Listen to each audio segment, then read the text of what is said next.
Iraq is on the brink of famine. If the sanctions imposed by the United Nations Security Council more than a year ago are not lifted, a human tragedy is predicted. The estimate is that 170,000 children under 5 will die by the end of this year unless sufficient assistance is made available soon to Iraq. The war fought to liberate Kuwait ended on the 28th of February, but another war, waged against the Iraqi people, goes on.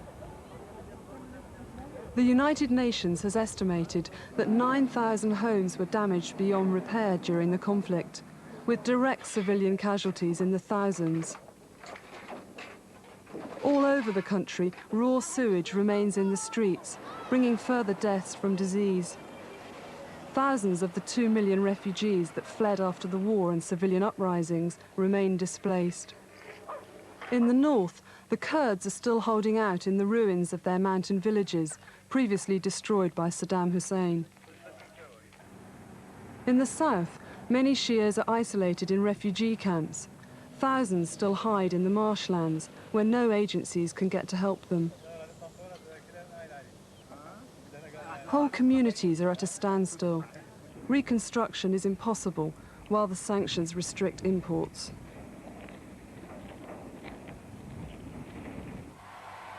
While the Allies celebrated their victory, the Iraqis continued to suffer.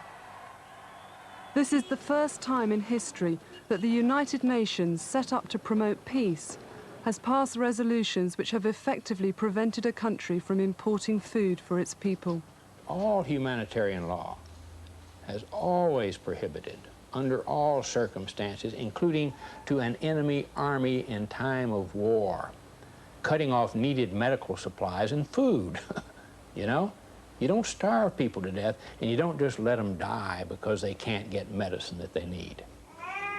With evidence gathered by a number of organizations and individuals, this film reveals what it's like to be on the wrong side of a new world order.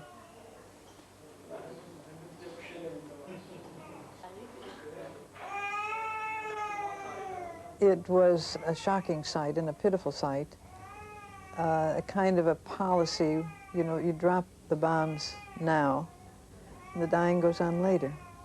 It was done to affect the infrastructure of that country, which was the lifeblood of the country, you might say.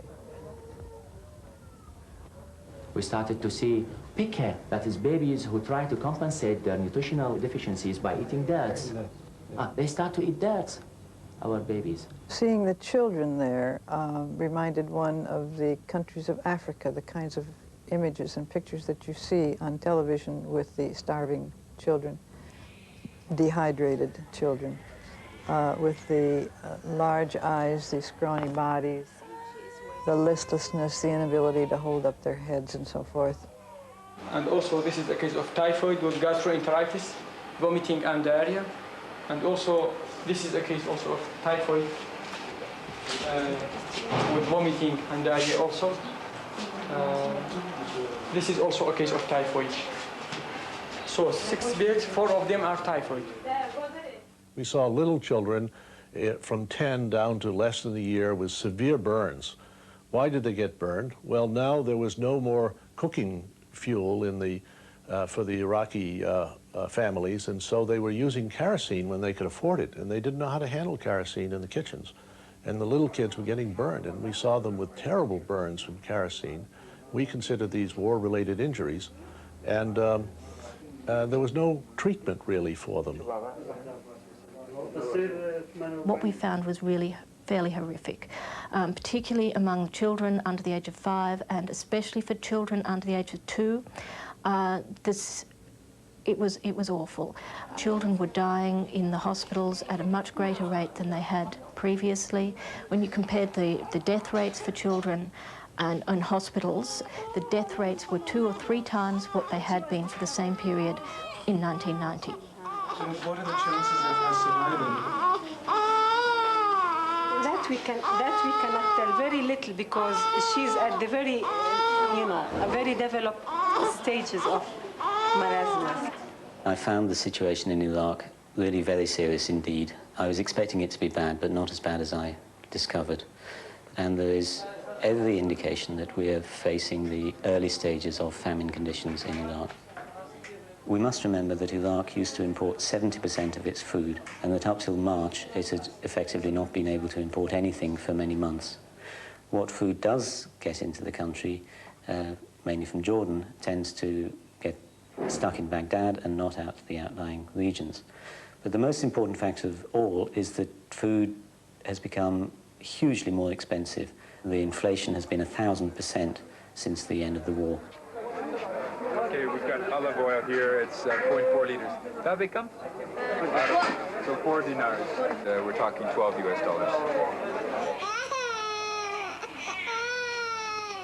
Breast milk is deficient in these mothers because the mothers also are starved. People are getting a ration from the government, and that covers, say for a family of 6, they'll get enough food for about 10 days in a month. That'll cost them around 10 or 11 dinars. The rest of the food they need to get, they'll have to find on the open market. And food is there on the open market, at least in the towns. But that will cost anything up to another 150 or 200 dinars. Flour has gone up some 20 times in price. Sugar has gone up 14 times, rice 8 times. So what was a similar price on the open market to the government system before is now wildly different. For example, a government employee gets around 150 dinars a month. Well, that's now not enough even to buy food, and they're beginning to sell off their assets in order to pay. When you see people selling off their assets, that's always a sign that famine may be approaching, and you need to take that very seriously. Look at those indicators and take urgent action. Aid agencies and other concerned organisations have been aware of the deteriorating conditions in Iraq since last February. Their numerous reports documenting the evidence have had little effect on Western governments and the media. The human costs of a coalition victory go far beyond the illusion of a clean war. The bridge goes up, and in this particular case, as we zoom out, you'll see the lorry happily trundling slightly faster along the bridge. Since the ceasefire in February, little attention has been given to the human consequences of the high-tech bombing. Here at the St. Raphael Hospital, virtually every window has been blown out, effectively closing the hospital down to all inpatient services and actually crippling it to a very high degree in all of its health services that it's able to provide. Across the road from the St. Raphael Hospital, we've got several apartment buildings that have had many windows blasted out. I'm looking right now at the original target of the missile that caused this damage, and the target itself is probably close to 500 meters away. The camera is actually mounted on top of the SLAM missile. It's going to hit the Al-Hatada hydroelectric plant in Iraq. The electrical system was virtually destroyed in Iraq, and it's clear that to a certain extent the electrical system does serve a military purpose. In other words, is used to power factories that might produce military goods. It assists in the communication system and the like. But the Allies destroyed virtually the whole thing, and they should have known that at a certain point they were rendering life intolerable for Iraqi civilians, because without electricity, there was no refrigeration, there was no sewage treatment, often the water pumping stations didn't work. The basic necessities of life were rendered inoperable. In April and May especially, there was a serious epidemic of waterborne infectious disease, typhoid, cholera, gastrointestinal disorders. Kids suffered enormously, and they suffered because you had sewage backing up into the streets, and because water mains are underground in the cities and right near sanitary ditches, when people desperately try to get water, they break the pipes, and then the sewage would seep into the water supply or seep into the rivers where people were obtaining water. So it was a nasty situation. They haven't had a regular immunization program. Their health laboratories have been closed. They don't have antibiotics, and they've had poisonous water. There are even millions of Iraqis who are not even hooked into the water system as it exists. It's all been destroyed in the war. So these people are continuing to drink river water. And elsewhere, there's water that is now being pumped but it doesn't have regular or safe chlorination. Nobody really knows how much lethal bacteria is being carried into their homes and being fed to children as we sit here and do this interview today. So it's continued to be an unfolding catastrophe of immense dimensions. The destruction has been fairly targeted and focused, as we know from the war. But the impact of this perhaps isn't quite realized.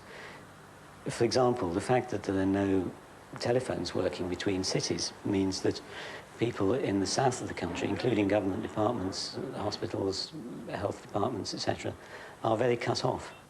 And this situation is made worse by the fact that the supplies are simply not getting through.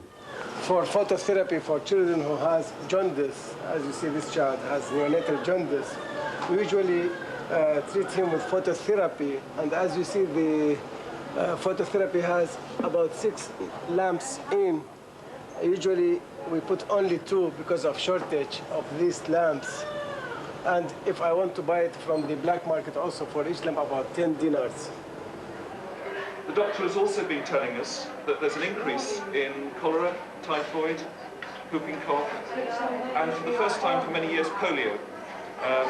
And this seems to be, certainly in the case of polio, because vaccinations have stopped, because of the war, because of the uprising, because of the difficulty now of getting vaccinations, getting the actual stuff to vaccinate. There is no electricity. They have to make queue for gasoline.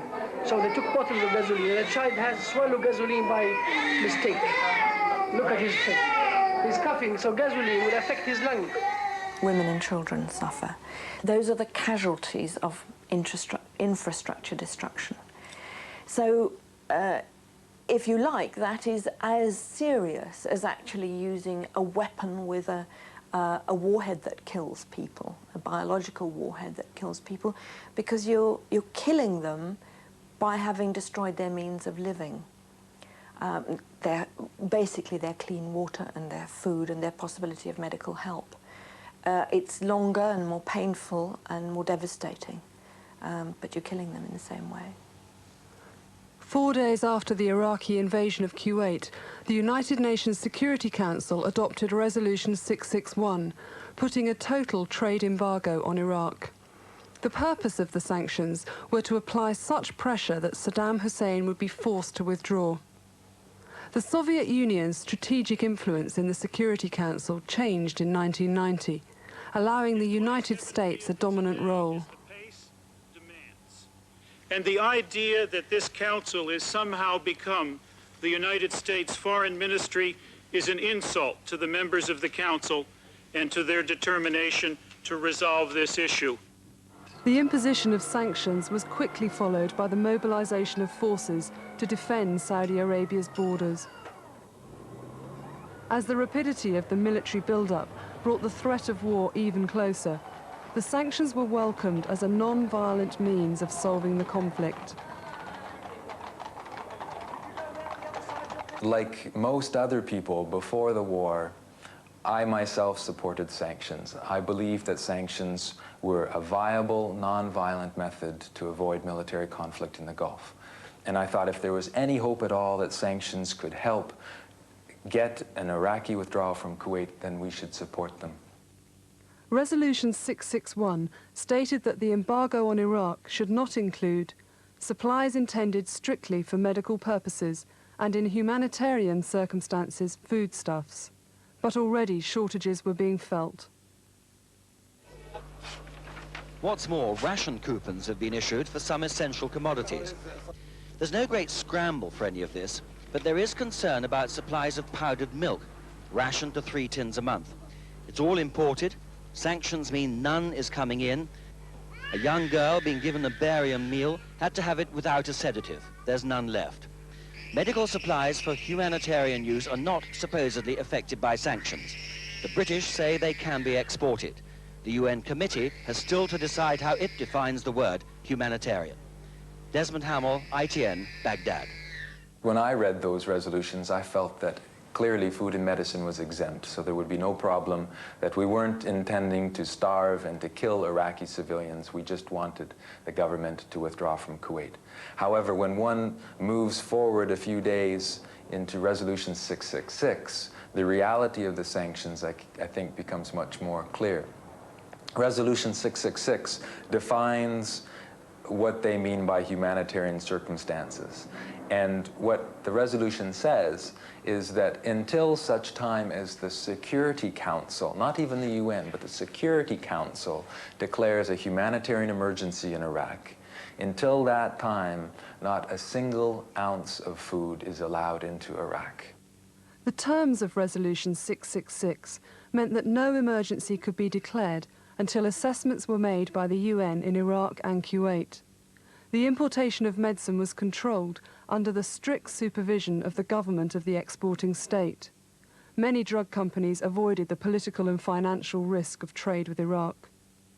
Although the resolutions contained exemptions, in reality it was a myth that food and medicine would continue to be allowed in.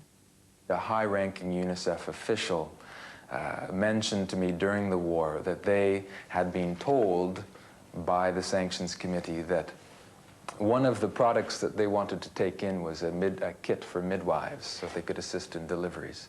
That midwife kit contained scissors, and they were told by the Sanctions Committee that those scissors could potentially be melted down into bullets, and because of that they were advised not to take in these kits for midwives. The UN Sanctions Committee is in effect a parallel Security Council. It was the Security Council mirrored at a lower level. So the same countries which are represented on the Security Council are all represented at a slightly more junior level. And in effect, you found that the same fights that would block debate within the Security Council would also be repeated within the Sanctions Committee. Medicines were never under sanctions. So I think we have to be very clear on the base of our discussion in order to keep it accurate. Medicines were always exempt. So that's already out, and as I said earlier, I mean, it's also very unprecedented, or it's certainly not something that one would hope to see every day, where a large country invades a smaller neighbor unilaterally and at will and expects to get away with it.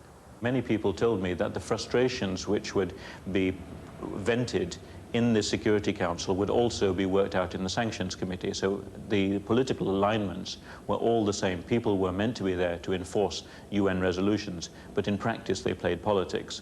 Nor when sanctions were being enforced was there any clear chain of command as to how to deal with grey areas. Your port of registry and your cargo, if any. If a naval ship, for example, boarded a freighter that was bringing food supplies in, it would automatically stop it. They didn't attempt to make a distinction between food supplies or baby food, or if there was baby food on, but there might have been another sack of rice on the ship, then they'd turn everything back. So there was very little in the way of a sophisticated mechanism to try to fairly interpret what the exemptions were that had been laid down in the sanctions resolutions. We paid a visit to the Director General of Foreign Trade in Baghdad at the time. It was sort of interesting, the eerie sort of calm in that city and normalcy.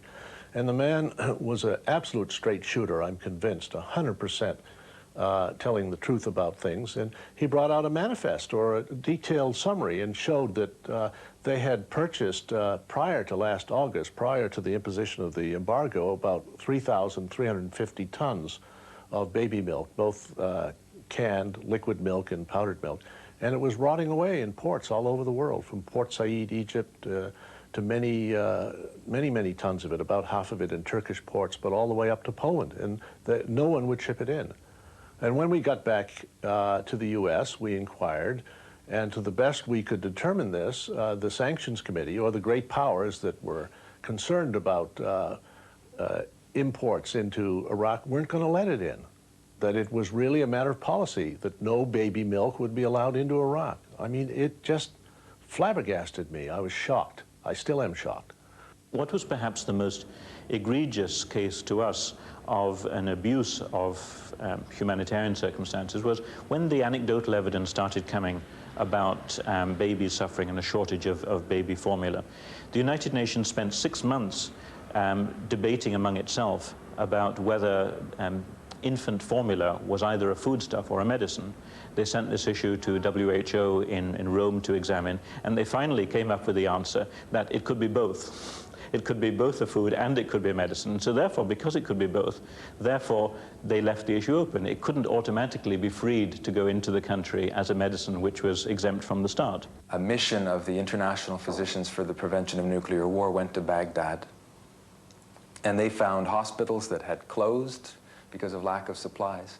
They found an infant mortality rate that had doubled. This is before the war, this isn't after the war. And they found shortages of food and lots of shortages of medicines and basic supplies. So it was clear even by December that sanctions were having a tremendous impact on the civilian population. And I think that it was round about December when I heard of that report that I began to think that sanctions either were not being applied the way we were told, or sanctions are actually a very violent method of nonviolence. Sanctions were not part of the military's agenda. Their role was to get troops positioned. The build-up of these troops followed a plan formulated when the Soviet Union was seen as the main military threat to the West. Deployment began on the 7th of August, just 5 days after the invasion. I think there was reasonable proof that sanctions were beginning to work by the late autumn of last year. But what happened, of course, was that the US only had one military plan for the region. And that plan was to deter or counteract the Russians coming into that region. So it was a massive plan involving at least 250,000 soldiers. And they started to unroll that plan early in August. So they become an imperative in themselves, these troops, because the government of Saudi Arabia wouldn't allow them to be permanently stationed there while sanctions had the time to work. So those troops had to be used within a short time, and that meant that war was inevitable. In fact, the decision was made on October the 30th, as I understand it. Saddam Hussein, faced with the reaction of the West, was going to go to war. He's that kind of man. He wasn't going to back down. So you might as well have given up with sanctions once that military plan became irrevocable, and the White House knew that. In response to the request of the Security Council in Resolution 666, the Secretary-General appointed Prince Sadruddin Aga Khan to assess the humanitarian situation in Iraq and Kuwait. Essentially, our purpose was to provide the Sanctions Committee with a very objective, very impartial assessment of what the situation was in Iraq. It was not for us to come to any conclusions. This is something that we left to the Security Council. The Iraqis, I think unreasonably, interpreted the appointment of Sadruddin Aga Khan as being a means of enforcing punishment rather than him playing a neutral humanitarian role. They misinterpreted the humanitarian exemption aspects of Resolution 666, and so therefore refused to cooperate with him. And so 2 vital months were lost. In effect, they stalled. In Baghdad this morning, the inhabitants continue to endure perhaps the most stringent sanctions ever imposed. By January, the Iraqi government needed the help of the Secretary-General. They wrote to Perez de Cuellar saying, we have serious shortages of baby foodstuffs, there is suffering in the country, we invite you to send representatives from WHO, from UNICEF and these other specialized agencies. But by that time, unfortunately, the issue of danger came up. It was no longer possible, because the air war had begun, to be able to send people in order to be able to make that assessment. So once again, a vital opportunity was lost, because the Iraqis had dragged their feet and then in the end were playing politics. The bombing began on the 17th of January. The United States has announced that in the 42 days of the campaign, 110,000 sorties were flown and over 88,000 tons of bombs were dropped. I became extremely concerned about civilian casualties, civilian damage, within 48 hours of the beginning of the bombing because of its intensity. I wanted network television for the United States and from Europe to go, and I pleaded first for that, but I offered to go myself with a camera crew if that were not permitted. As we drove south, the level of destruction steadily increased. Many of the bridges were damaged or destroyed. Outside of Basra, there was a numbing procession of soldiers and civilians, coffins coming from the city and from the front. In every city we visited, telephone and telegraph exchanges had been destroyed, often with great damage to the surrounding neighborhood.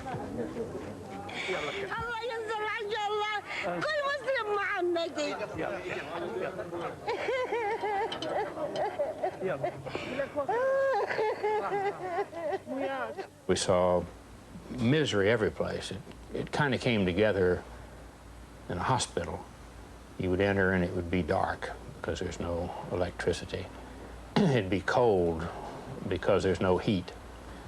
When you'd go into a ward, you would hear moaning and crying because of sorrow and because there was no painkiller. There might be 2 candles in a room with 20 beds and 20 patients. And you could actually see, tragically, an 11-year-old girl who'd just had her right leg amputated near the hip without an anesthesia. Look.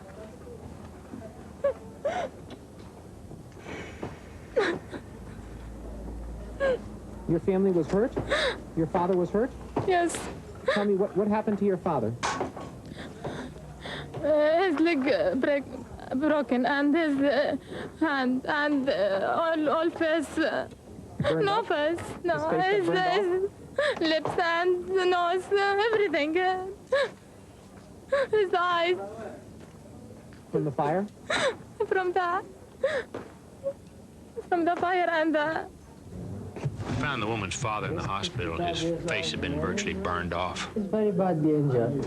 A great effort was made to create this false image that everything was precise, right here, right there, right there. Everything was surgical and clean. Nobody was getting hurt. In fact, virtually all the bombs, 93%, were free-falling bombs. They just landed where they landed. They were dropped from way up in the air, and they come down in gravity and wind and other factors cause them to hit where they hit. The idea of pinpoint accuracy is ridiculous. Even with the 7% that had guidance mechanisms, you had better than a 25% failure of the system to deliver toward the target that had been predetermined. And the predetermined target was considered hit if you came within 300 feet. Well, 300 feet can be quite a distance, you know. I may happen to live 300 feet from whatever that was you were trying to hit over there. Killed 7 persons. 7 people? Seven people killed. You know the people? Yes, my neighbor. And what about the precision bombing that we're hearing about? Well, here's some evidence that you don't want that kind of surgery committed around where you live. Pentagon sources now reveal that during the coalition air bombardment, the number of targets was increased from 400 to 700. In June, the Washington Post said that military planners hoped that the bombing would amplify the economic and psychological impact of international sanctions on Iraqi society. They also hoped to incite Iraqi citizens to rise up against their leader. Since the war, a number of Allied military spokesmen have made clear that part of the reason that they went so far in destroying the electrical system was to encourage a popular uprising against Saddam Hussein.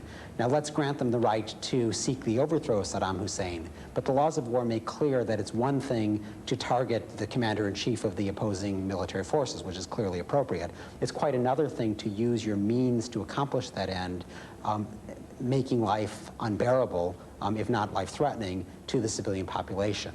The U.S. assault on Iraq violates virtually all the laws of war and peace that we have. The Protocol 1 of the Geneva Convention specifically prohibits assaults directed at civilian population or facilities essential to civilian life. We sent a researcher to Amman, Jordan, during the course of the bombing campaign and interviewed, for the most part, foreign nationals who were fleeing Iraq, fleeing the bombing, but who had seen sites that had been hit by the Allied bombers. And we took testimonies from them, and simply in the course of the interviews that we happened to have, we were able to document some 50 cases of civilian objects or civilian residences having been hit, within simply the cases that we documented, over 1,000 people having been killed. And roughly half of those, we have no idea what the Allies were aiming at. There was no military target even nearby. The single worst violation in terms of the number of civilians who lost their lives was the bombing of the Amariya shelter in Baghdad. There, some 300 civilians were killed. And in our view, the Allied decision to bomb Amariya without giving a prior warning was a clear violation of the rules of war. It was, as I called it, an antiseptic killing policy, very carefully thought through in terms of how it would be presented to the public, because the public and people are sensitive to the pain and suffering of others. So people were killed, either they were suffocated, or because of the temperature, or even by the splinters of the bomb. The next day, people who have come here, they could smell the burning flesh. It is my understanding that if a shelter has been used for civilian purposes at the outset, that even if the use is altered, the attacking country has a responsibility under international law to give warning. Whatever that shelter was used for, and I'm not at this point even into that, whatever it was used for, the U.S. had an obligation to warn that they were going to strike that shelter. And of course we know that that was never done. A male visitor, one of the people who was inside the bunker going out, he wasn't aware that I was looking. He found a child's jumpsuit, and it looked like a 4 or 5 year old child's jumpsuit, and that was most touching. He took it out of the bunker burnt with no straps, and it looked like it could be my son's. And it had no straps, but the rest was there, except the child wasn't in it. One house we went into had lost 4 children. They had beautiful children. They had their pictures, photographs on the wall. And one child who had stayed with them that night, the 5th child, was a little girl of about 5 or 6. That was the only one left. وشيماء 15 يوم عيد ميلادها قتلت. Shema was 15 and she was killed on her birthday. محمد عمره 12. Muhammad was 12. ومصطفى 9 ونص. Mustafa was 9 years and a half.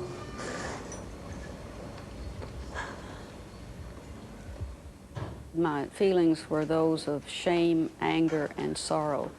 Shame because our resources and somehow or other our consent make this possible.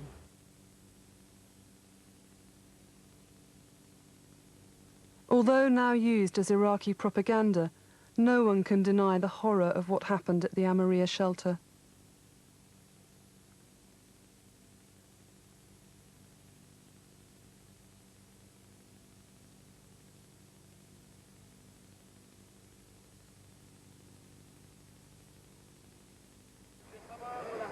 The bombing ended on the 28th of February. While the number of bombs dropped on Iraq has been accurately documented, the number of casualties is still unknown. Saddam Hussein was out of Kuwait, but the sanctions imposed to get him out were still in place and killing people. From August until the end of April, less than 10,000 metric tons of food was allowed into Iraq. From all sources, that's the total amount, 10,000 metric tons. In a single day, the 18 million people in Iraq, they consume close to 10,000 metric tons.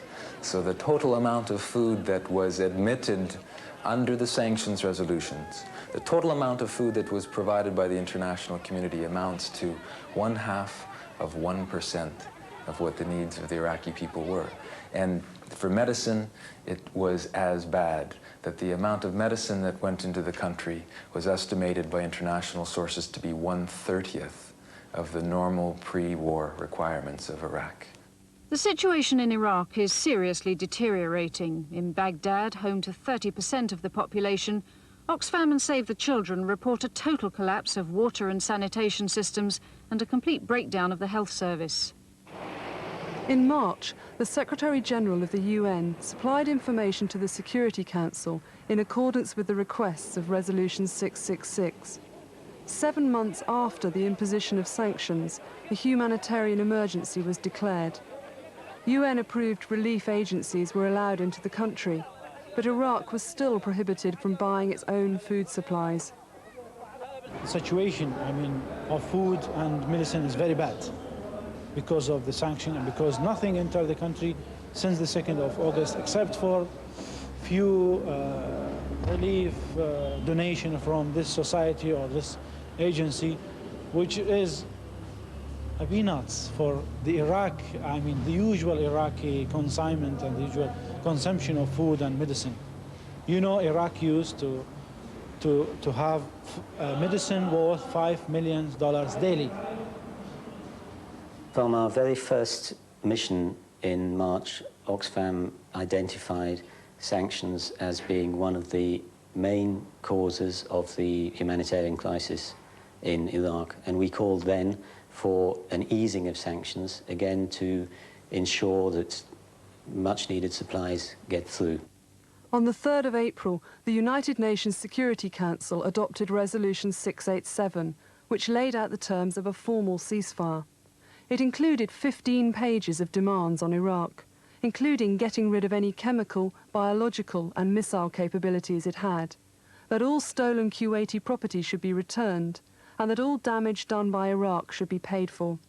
The terms of that ceasefire resolution dictate that until Iraq has complied with all of the terms of the ceasefire resolution, the Security Council has the authorization to continue the imposition of sanctions. This is ludicrous when you look at a United Nations statement that says it could take up to 8 years to eliminate all the chemical weapons in Iraq. Resolution 687 also gave the go-ahead for the sale and supply of humanitarian foodstuffs to Iraq, under a simplified procedure within the Sanctions Committee.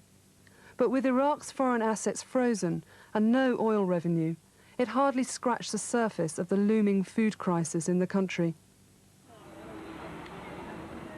Sanctions are now being used to continue to demonstrate to President Saddam Hussein that he won't have the means to be able to show to his own people that he can rebuild the country. Clearly, one of the things that kept Saddam Hussein going during the 8 years of the Iran-Iraq war was his ability to feed his own people and to keep them in good conditions as far as their social services were concerned, the availability of food. That was done on the basis of very extensive Western credits. Now you no longer have the credits being made available. His assets are frozen, and that is clearly a considerable cramp on his ability to be able to exploit the freedom given him under 687 to import food. Therefore, there is no doubt about it that underlying both stages 2 during the war and stage 3 after the war was an underlying political agenda, which is clearly to force President Saddam Hussein out of office. This was never stated as a public goal, though since the war it has become increasingly clear that that always was one of the main purposes of sanctions, as far as the United States was concerned. The Kurds in the north and the Shias in the south, encouraged by the West's victory, had risen up against Saddam Hussein. These uprisings were brutally put down by the Republican Guard, killing many and destroying whole cities. In the north, more than 1 million Kurdish refugees fled to the mountains. Estimates say 50,000 Kurds died on the Iraqi-Turkish border, 1,000 babies dying each day from exposure. I hate Bush, I hate everyone, because they make us to suffering this. George Bush and Saddam Hussein. While the Shia population in the south of Iraq suffered equally, their plight was less well documented as few people gained access to the area. There was many cases brought to me with burn by napalm bombardment. They are refugees from Basra, and they brought to us in a very miserable case, in a very miserable situation. Whole communities of Shias had escaped to Iran, where refugee camps were set up for them. They had already suffered severely during the 8-year Iran-Iraq war. Television documenting of the Kurdish situation gave the West a conscience. Jeffrey Archer launched the Simple Truth Appeal. Worldwide, millions were raised for the Kurdish refugees. These Muslims from Iraq feel both used and abandoned by President Bush. He now don't give any help for the Arab peoples, especially Arab peoples. All his help concentrated on the Kurdish in the north of Iraq. I'm very surprised by the international focusing on the problem of our people, the Kurdish in the north. Yes, there is a problem in the north, but it is not only in the north. There is a problem in all over the country. It's the problem of 18 million. They are suffering from lack of food, lack of medicine. They are suffering from paralyzed services in all its aspects. A United Nations report in February stated, "The recent conflict has brought near-apocalyptic results upon the economic infrastructure of what had been until January 1991 a highly urbanized and mechanized society."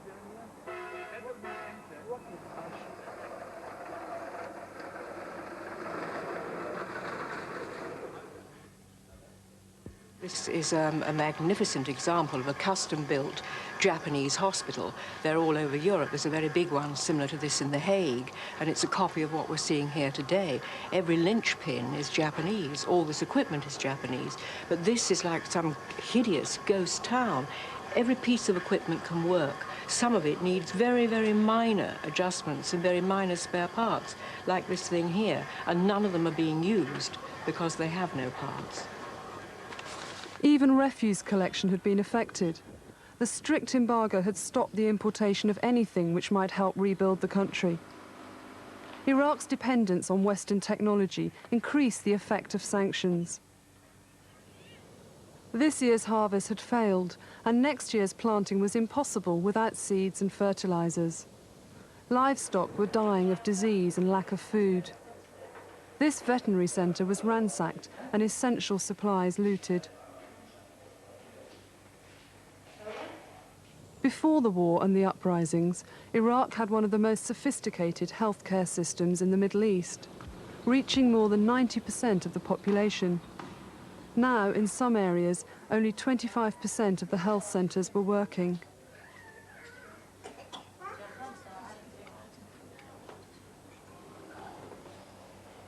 In April, a team from Harvard University went to report on the health situation.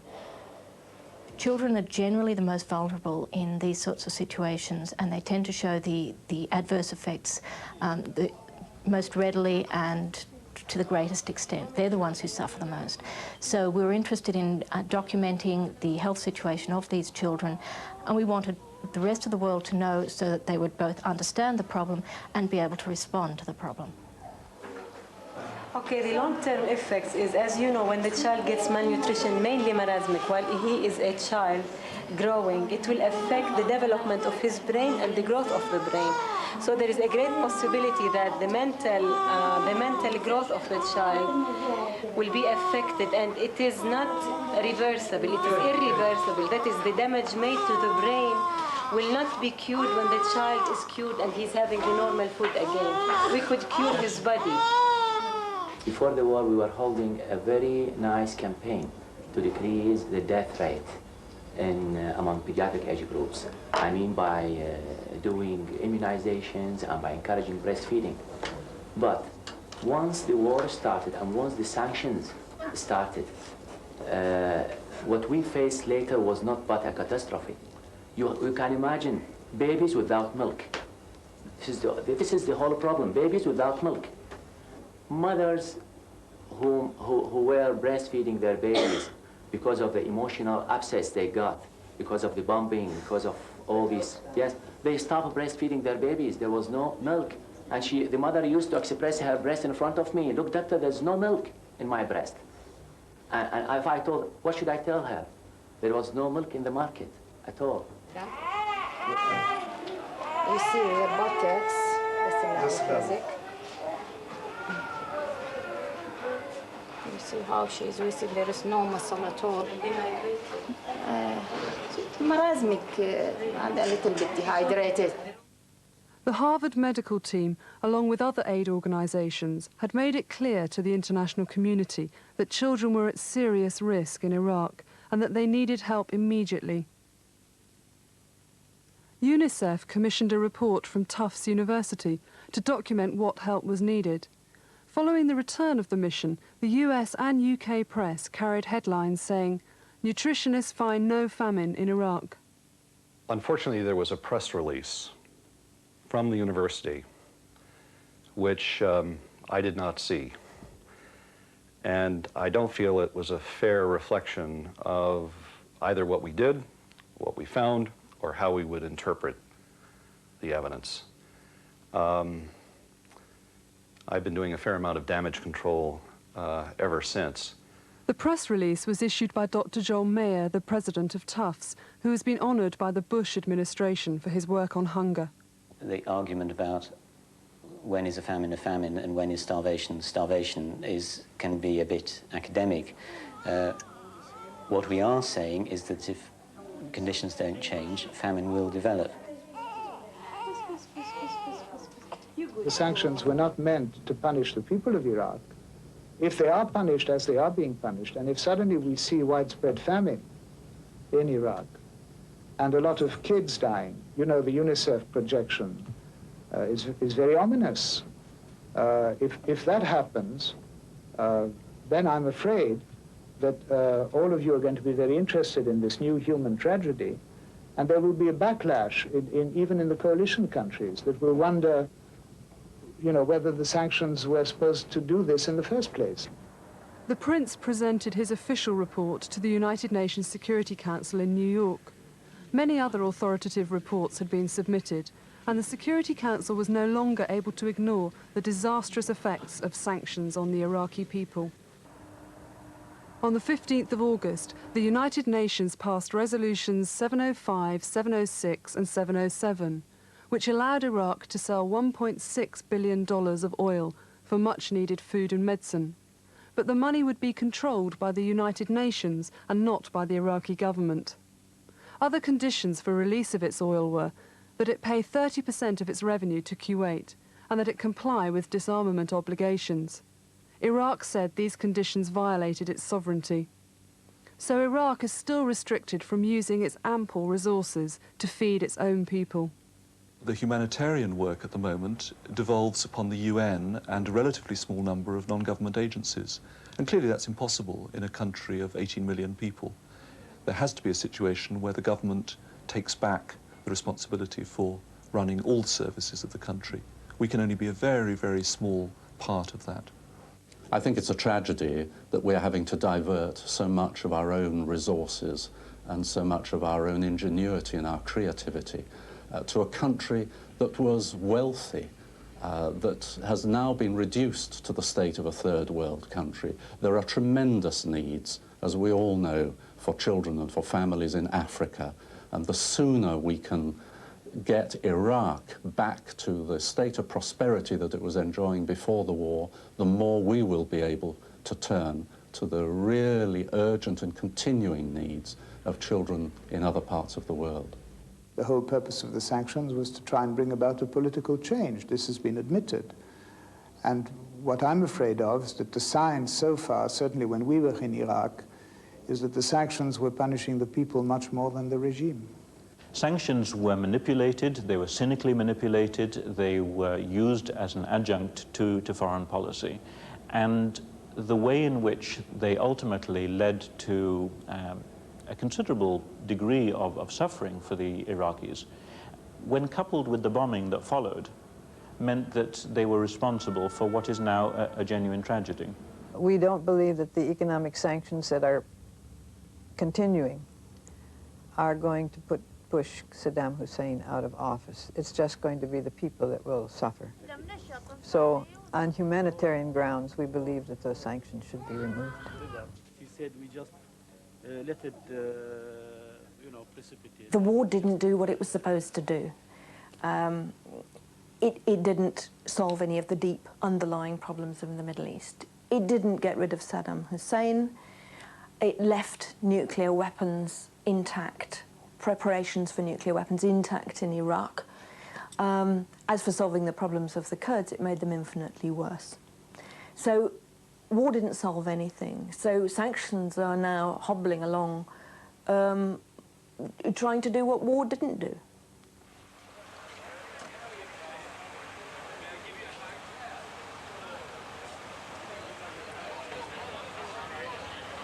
Most of all, children need to be protected from war and from want.